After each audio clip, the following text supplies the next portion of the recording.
bogu. Eto ye ye me se komi alo mola ye.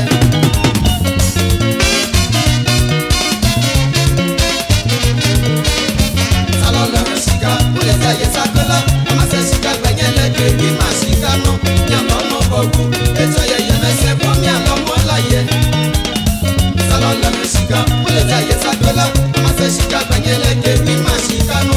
Nyalo no bogu. Eto ye ye me se komi alo mola ye. Akale e wabo, nyalo e wabo, nyamono e mola ye.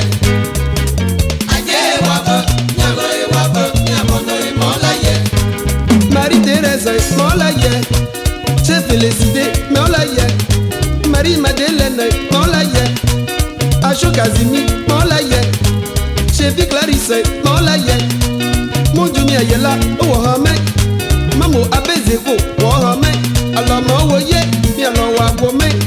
Awela ye mejingo, Ohame. Abila ye mejingo, Ohame.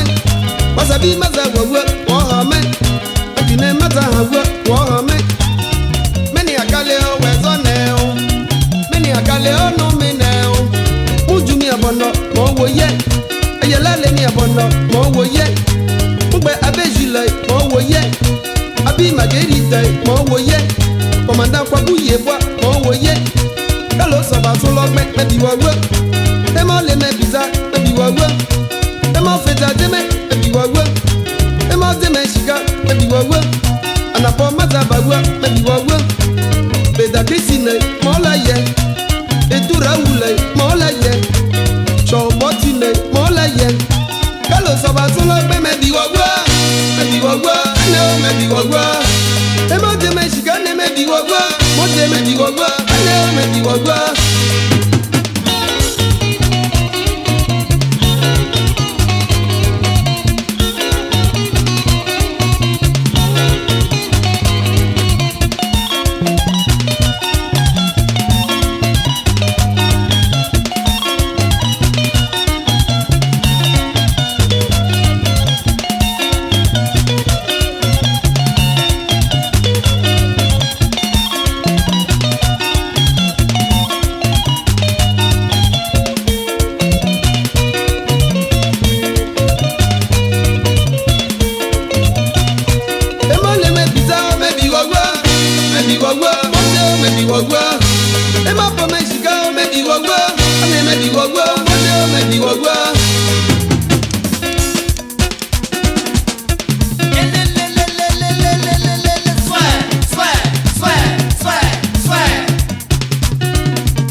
Adoyi Joseph, Wahame. Yapo Musalise, Mowoye. Yapo Nathalie, Wahame. Asese Kabama, Wahame. Bojo Francose, Wahame. Pour Geneviève, Wahame.